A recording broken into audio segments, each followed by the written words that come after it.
Quelle est l'erreur la plus courante que les gens font en sortant avec un évitant qui détruit toute chance de connexion? Ça arrive dans les relations tout le temps. Quelqu'un commence à se retirer, alors tu t'adaptes. Tu leur donnes de l'espace, tu arrêtes de pousser. Et d'une manière ou d'une autre, cet espace devient une distance permanente. Tu recules quand ils se retirent. Tu ne poses pas de questions. Tu leur donnes tout l'espace dont ils semblent avoir besoin. Et d'une manière ou d'une autre, c'est exactement ce qui les fait disparaître complètement. Ce que je vais te montrer sur sortir avec des évitants va à l'encontre de tout ce que tu as entendu sur les relations.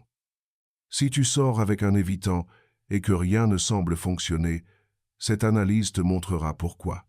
Les comportements que je vais expliquer ressemblent à des mouvements de rencontre matures, mais avec les évitants, ils déclenchent quelque chose de complètement différent. Sortir avec un évitant nécessite de comprendre que les règles changent complètement. Ce qui fonctionne en sortant avec quelqu'un, avec un attachement sécurisé, devient du poison en sortant avec quelqu'un d'évitant. Le plus grand piège dans lequel les gens tombent est de traiter le comportement évitant comme s'il nécessitait la même réponse que tu donnerais à n'importe qui d'autre qui semble dépassé ou stressé. Quand tu sors avec un évitant et qu'ils commencent à créer de la distance, ton instinct te dit de leur donner de l'espace. Recule, arrête d'initier, laisse-les venir à toi quand ils sont prêts. Cela semble respectueux et mature. C'est ce que chaque chronique de conseils amoureux te dit de faire quand quelqu'un a besoin de respirer. Mais avec les évitants, cette réponse ne crée pas la sécurité. Elle crée l'abandon. La personne avec qui tu sors se retire après un week-end ensemble. Les messages ralentissent. Les plans deviennent vagues. Ta réponse est de refléter cette énergie. Tu arrêtes de tendre la main au temps. Tu attends qu'ils initient. Tu leur donnes l'espace qu'ils semblent demander sans vraiment le demander. Cela te donne l'impression d'être cool, pas collant, de respecter leurs limites. Mais ce qui se passe vraiment, c'est que tu confirmes leur peur la plus profonde de sortir avec quelqu'un, que la proximité mène les gens à partir, que la vulnérabilité résulte en abandon, que laisser quelqu'un entrer signifie qu'ils finiront par disparaître. Ton recul, qui te semble être du respect, se lit comme un rejet pour eux. Reconnaître la différence entre donner de l'espace et disparaître compte énormément quand tu sors avec un évitant. Leur recul n'est pas une demande de distance, c'est un test. Pas un test conscient qu'ils mènent délibérément, mais un schéma automatique que leur système utilise pour vérifier la sécurité. Quand l'intimité se construit et que leur défense s'active, ils créent de l'espace pour voir ce qui se passe ensuite. Vas-tu les poursuivre anxieusement, confirmant que la proximité signifie perdre la liberté? Ou vas-tu disparaître, confirmant que les gens partent quand les choses deviennent réelles? Les deux réponses nourrissent leur schéma. Mais la plupart des gens, essayant d'éviter d'être le poursuivant anxieux, deviennent l'acte de disparition à la place. Ils pensent faire la bonne chose en égalant l'énergie de l'évitant. Ils font en fait la pire chose possible. Les premières étapes de sortir avec un évitant semblent souvent excitantes et intenses. Ils sont charmants, intéressants et engagés. Mais à mesure que les rencontres progressent et que l'intimité émotionnelle se développe naturellement, quelque chose change. La personne qui envoyait des messages bonjour chaque jour devient silencieuse. La personne qui faisait des plans de week-end commence à avoir un emploi du temps chargé. La personne qui semblait véritablement intéressée devient distante et distraite. Ta dynamique de rencontre change sans avertissement ni explication. La plupart des gens répondent en se retirant eux-mêmes, pensant que c'est ce que l'évitant veut. Ce n'est pas ce qu'ils veulent. C'est ce qu'ils attendent. Et quand tu livres exactement ce qu'ils attendent, tu deviens une autre personne qui a prouvé que leur récit interne avait raison. Suraccommoder l'indisponibilité émotionnelle représente la deuxième erreur majeure en sortant avec un évitant. Tu sors avec quelqu'un qui ne partage pas grand-chose sur ses sentiments. Ne pose pas de questions profondes. Garde les conversations superficielles. Au lieu d'aborder cela directement, tu t'adaptes. Tu arrêtes de partager tes propres sentiments aussi. Tu gardes les choses légères. Tu évites les sujets qui pourraient les mettre mal à l'aise. Tu te rétrécis essentiellement pour correspondre à leur zone de confort. Cela te donne l'impression d'être compréhensif sur leur style d'attachement. Ce que tu fais réellement, c'est permettre une dynamique où aucune personne ne se montre authentiquement, et la relation de rencontre ne s'approfondit jamais au-delà d'une connexion superficielle. La vulnérabilité des deux personnes est ce qui fait fonctionner les rencontres. Quand tu sors avec un évitant qui lutte avec l'ouverture émotionnelle, la tentation est de compenser leur manque de partage en ne partageant pas non plus. Tu penses les rencontrer là où ils sont. Tu construis en fait une relation sur une fondation de prudence mutuelle qui ne peut soutenir aucune vraie intimité. La phase de rencontre est quand les gens apprennent les uns sur les autres, se révèlent progressivement, construisent la confiance par la vulnérabilité graduelle. Si tu sors avec un évitant et que tu accommodes leur indisponibilité émotionnelle, en devenant émotionnellement indisponible toi-même, tu ne crées pas la sécurité. Tu crées une connexion creuse qui semble vide pour vous deux, même si aucune personne ne le dit à voix haute. Ne jamais exprimer tes propres besoins ou préférences devient un schéma qui tue les relations en sortant avec des évitants. L'évitant annule des plans à la dernière minute. Tu dis que c'est bon. Ils oublient quelque chose d'important que tu as mentionné. Tu balayes ça. Ils sont incohérents avec la communication. Tu te dis que ça ne te dérange pas. Tu essaies d'être la personne peu exigeante et facile à vivre dont tu penses qu'ils ont besoin. Mais ce que tu communiques réellement, c'est que tes besoins n'ont pas d'importance, que la relation de rencontre est entièrement selon leurs termes et qu'ils peuvent se présenter comme ils veulent sans conséquence. Cela ne les fait pas se sentir à l'aise, ça leur fait perdre le respect pour toi. Établir des standards mutuels sur comment vous vous traitez est essentiel en sortant avec quelqu'un, y compris les évitants. Quand tu sors avec un évitant et que tu ne repousses jamais un comportement qui ne fonctionne pas pour toi, tu n'es pas accommodant. Tu es un paillasson. Les évitants, malgré leur peur de l'intimité, ne respectent pas vraiment les partenaires qui n'ont pas de limites. Ils peuvent initialement sembler soulagés que tu ne sois pas exigeant ou dans le besoin, mais au fil du temps, ils perdent l'attraction pour quelqu'un qui tolère n'importe quoi. La phase de rencontre est quand les gens déterminent s'ils sont compatibles, si leurs besoins peuvent coexister, s'il y a du respect et de la considération mutuelle. Si tu passes ton temps à sortir avec un évitant en prétendant que tu n'as pas de besoin, tu construis une dynamique où ils apprennent à te traiter comme si tu n'avais pas de besoin.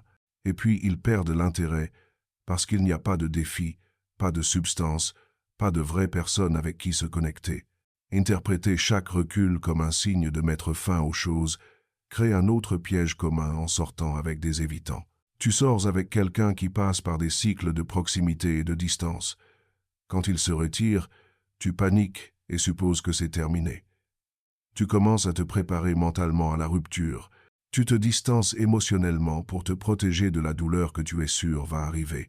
Cette distanciation protectrice s'enregistre pour l'évitant comme toi les quittant, ce qui déclenche leurs blessures d'abandon, ce qui les fait se retirer davantage, ce qui te rend plus certain que ça se termine. Le cycle se nourrit lui-même, jusqu'à ce que la relation de rencontre se termine réellement, non pas parce qu'elle devait le faire, mais parce que les deux personnes ont continué à confirmer les peurs de l'autre. Comprendre que le retrait périodique ne signale pas automatiquement la fin compte en sortant avec un évitant. Ça signifie que leur système gère l'inconfort avec la proximité. Si tu réponds à chaque recul comme si c'était une rupture, tu crées une instabilité constante dans la dynamique de rencontre. L'évitant n'a jamais la chance de travailler à travers son inconfort et de revenir à la connexion parce que tu es déjà sorti émotionnellement. Tu es tellement concentré sur te protéger de la douleur potentielle que tu garantis la douleur en créant le résultat exact que tu craignais. En sortant avec un évitant, la stabilité ne signifie pas qu'il ne se retire jamais. Ça signifie que tu n'abandonnes pas la relation émotionnellement chaque fois qu'ils ont besoin de réguler leur système nerveux. Essayer de les raisonner hors de leur schéma représente une autre erreur que les gens font en sortant avec des évitants. Tu sors avec quelqu'un qui se retire quand les choses se rapprochent. Tu les assieds et expliques la théorie de l'attachement. Tu leur envoies des articles sur l'attachement évitant. Tu essaies de leur faire comprendre ce qu'ils font et pourquoi c'est un problème. Cette approche traite leur style d'attachement comme si c'était un problème intellectuel qui peut être résolu avec l'information. Ce n'est pas le cas. C'est un schéma de réponse automatique qui se produit en dessous de la conscience. Quand tu sors avec un évitant et que tu essayes de les éduquer sur leur schéma pendant que ces schémas se produisent activement, tu n'aides pas. Tu les fais se sentir analysés, jugés et brisés. Cela les repousse plus vite que presque n'importe quoi d'autre. La conscience doit venir d'eux quand tu sors avec quelqu'un avec des schémas évitants, pas de tes explications. Si tu soulignes constamment leur style d'attachement, analyses leur comportement, leur dis ce qu'ils font de mal, tu te positionnes comme leur thérapeute plutôt que comme leur partenaire de rencontre. La relation de rencontre devient à propos de les réparer au lieu de se connecter avec eux. Les évitants portent déjà la honte sur leurs difficultés avec l'intimité. Quand tu sors avec un évitant et que tu continues de souligner leur schéma, tu déclenches cette honte, ce qui les fait vouloir s'éloigner de toi parce que tu représentes tout ce dont ils se sentent inadéquats. Tes tentatives d'aider deviennent la chose qui les repousse. Faire tout à propos de leur style d'attachement détruit la plupart des relations en sortant avec des évitants. Chaque fois qu'ils sont occupés, c'est parce qu'ils sont évitants. Chaque fois qu'ils semblent distants, c'est leur schéma d'attachement. Chaque fois qu'ils ne répondent pas immédiatement, c'est eux qui se retirent. Tu arrêtes de les voir comme une personne complète avec diverses humeurs, stresseurs et besoins. Tu les réduis à leur style d'attachement. Quand tu sors avec un évitant et que tu interprètes chaque comportement à travers le prisme de leur schéma d'attachement, tu crées une relation où ils ne peuvent jamais juste être humains.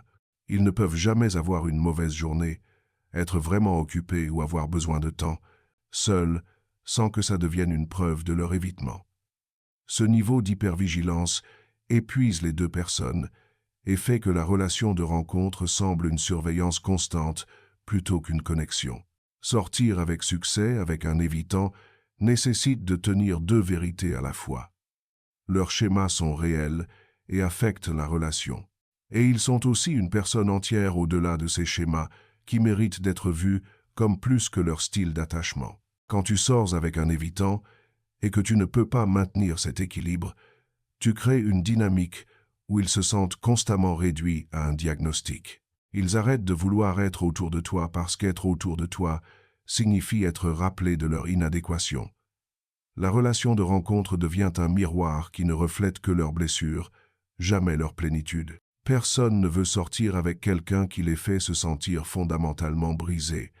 Rester dans des relations de rencontre avec des évitants qui ne montrent aucune conscience ou volonté de travailler sur leur schéma représente une autre erreur critique. Tu sors avec quelqu'un qui se retire constamment, ne l'aborde jamais, ne montre aucun intérêt à comprendre son comportement et ne fait aucun effort pour changer. Tu restes parce que tu comprends la théorie de l'attachement. Tu restes parce que tu sais que ce n'est pas personnel. Tu restes parce que tu penses que ta compréhension seule réparera les choses. Ça ne le fera pas. Quand tu sors avec un évitant qui a zéro conscience de ses schémas et zéro intérêt à faire quoi que ce soit à leur sujet, tu n'es pas dans une relation avec un potentiel de croissance. Tu es dans une relation où tu te blesseras continuellement contre leur défense pendant qu'ils restent inchangés. Les deux personnes doivent travailler vers la connexion en sortant avec quelqu'un, même si ce travail semble différent pour chaque personne. Quand tu sors avec un évitant qui refuse de reconnaître ses schémas, qui rejette tes préoccupations, qui ne fait aucun effort pour rester présent quand l'inconfort surgit, tu ne sors pas avec quelqu'un qui est capable de partenariat en ce moment. Comprendre leur style d'attachement ne t'oblige pas à tolérer un comportement qui te blesse. Quand tu sors avec un évitant, leur schéma explique le comportement. Ils ne l'excusent pas. Si tu sors avec quelqu'un qui utilise son évitement comme un laissez-passer gratuit pour te traiter de manière incohérente sans jamais l'aborder, tu leur enseignes que leur style d'attachement est la permission de blesser les gens sans responsabilité. Te perdre complètement dans le processus représente l'erreur majeure finale que les gens font en sortant avec des évitants. Tu es tellement concentré sur comprendre leurs besoins, accommoder leurs schémas et ne pas déclencher leur défense que tu oublies que tu es aussi une personne dans cette relation de rencontre avec des besoins et des limites. Tu arrêtes de faire des choses que tu aimes parce que tu es toujours disponible au cas où ils décideraient de tendre la main. Tu arrêtes de voir des amis parce que tu ne veux pas manquer du temps potentiel avec eux. Tu arrêtes d'avoir des opinions parce que tu ne veux pas créer de conflit. Tu deviens une coquille de toi-même, organisée entièrement autour de gérer leur confort. Quand tu sors avec un évitant et que tu disparais en tant que personne, tu garantis qu'ils perdront l'intérêt parce qu'il ne reste rien de substantiel qui les intéresse.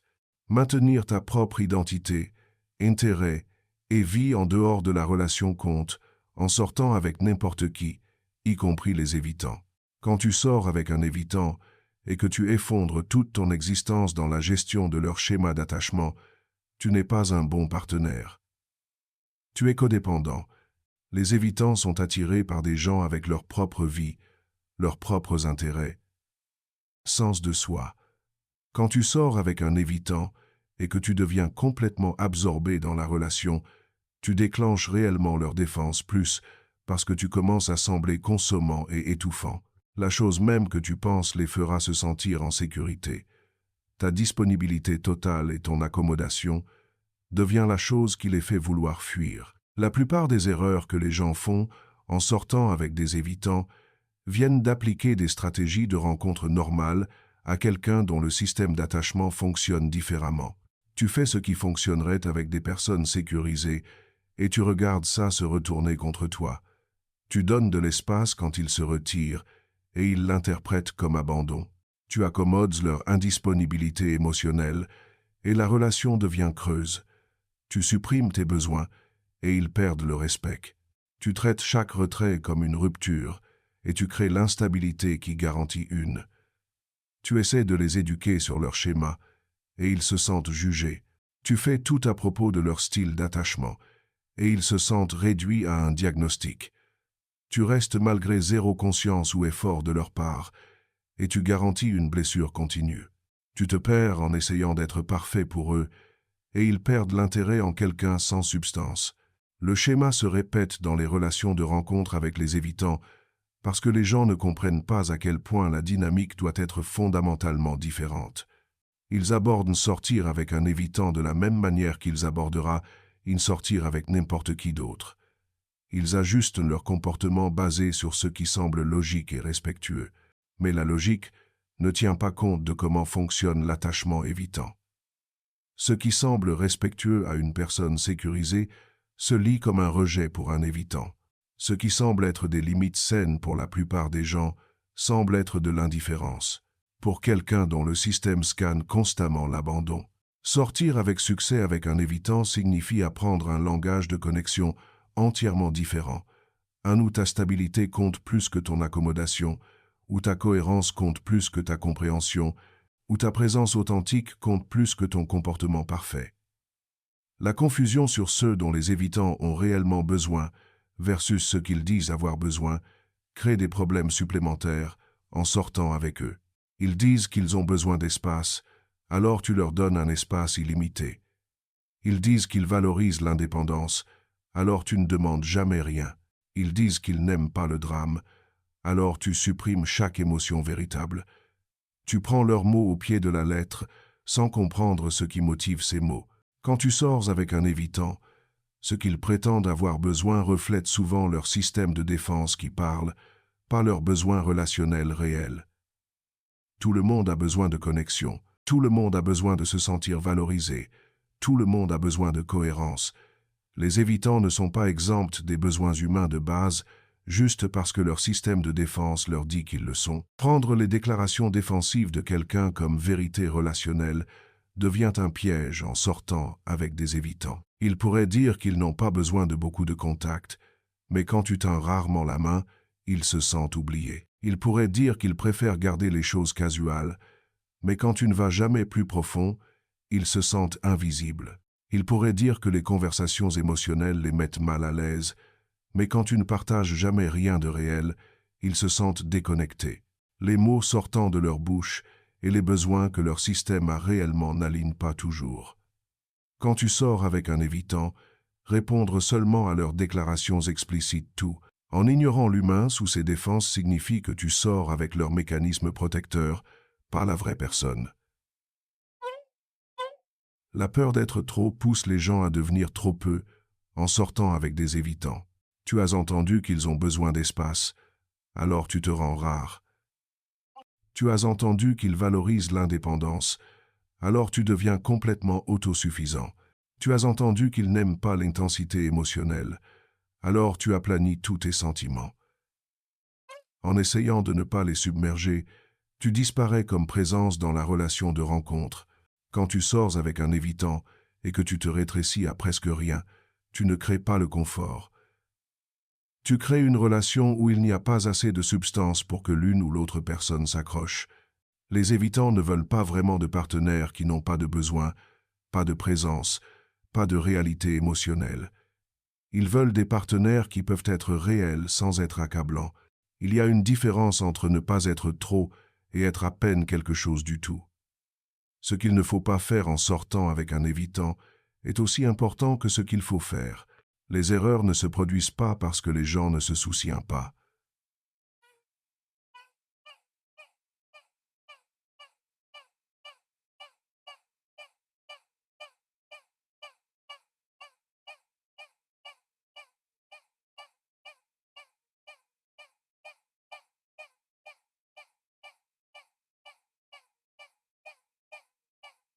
Ils lisent sur les styles d'attachement, ils essaient d'être patients et compréhensifs.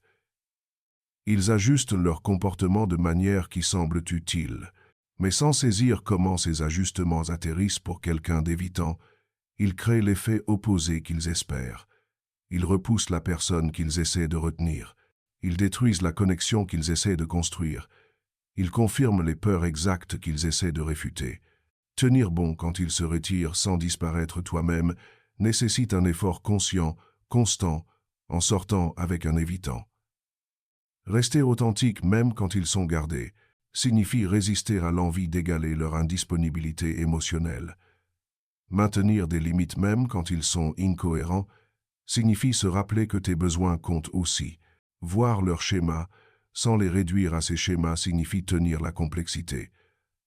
Reconnaître quand le manque de conscience rend la relation de rencontre impossible signifie savoir quand partir. Garder ta propre vie vivante, même en sortant avec quelqu'un qui lutte avec la proximité, signifie refuser de faire d'eux ton monde entier. Ces ajustements semblent contre-intuitifs à tout ce que tu sais sur les rencontres, mais quand tu sors avec un évitant, les règles de rencontre habituelles ne s'appliquent pas. Comprendre ce qu'il ne faut pas faire te donne la fondation pour comprendre ce qui fonctionne réellement. La chimie et la compatibilité sont confondues en sortant avec des évitants, menant les gens à rester dans des relations qui les blessent. La dynamique push-pull crée une intensité qui semble de la passion. L'incertitude crée de l'anxiété qui semble de l'excitation. Les moments de proximité après des périodes de distance semblent plus significatifs parce qu'ils sont rares. Quand tu sors avec un évitant, ton système nerveux peut confondre les montagnes russes avec une connexion profonde. Mais l'intensité n'est pas l'intimité, l'anxiété n'est pas l'attraction, et de rares moments de proximité n'égalent pas une relation de rencontre saine.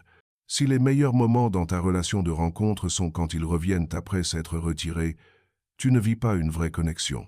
Tu vis un soulagement de l'anxiété, que ton cerveau enregistre comme sentiment positif, mais n'est pas vraiment la satisfaction relationnelle. Attendre qu'ils changent garde les gens piégés dans des relations de rencontre insatisfaisantes avec des évitants. Tu te dis que si tu es juste assez patient, assez compréhensif, assez parfait, ils finiront par se sentir en sécurité et arrêteront de se retirer. Tu sors avec eux non pas pour qui ils sont maintenant, mais pour qui tu espères qu'ils deviendront. Quand tu sors avec un évitant, espérer un changement futur tout en tolérant la douleur présente signifie que tu n'es pas vraiment dans une relation avec la personne devant toi. Tu es dans une relation avec ton fantasme de qui il pourrait être.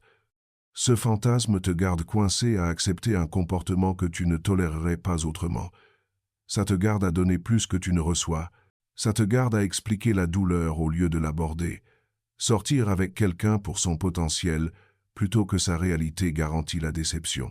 Si tu sors avec un évitant, évite ses erreurs. Ne reflète pas leur distance et ne disparais pas. Ne suraccommode pas leur indisponibilité émotionnelle. Ne supprime pas tous tes besoins. Ne traite pas chaque recul comme une rupture. N'essaye pas de les éduquer sur leur schéma. Ne fais pas tout à propos de leur style d'attachement.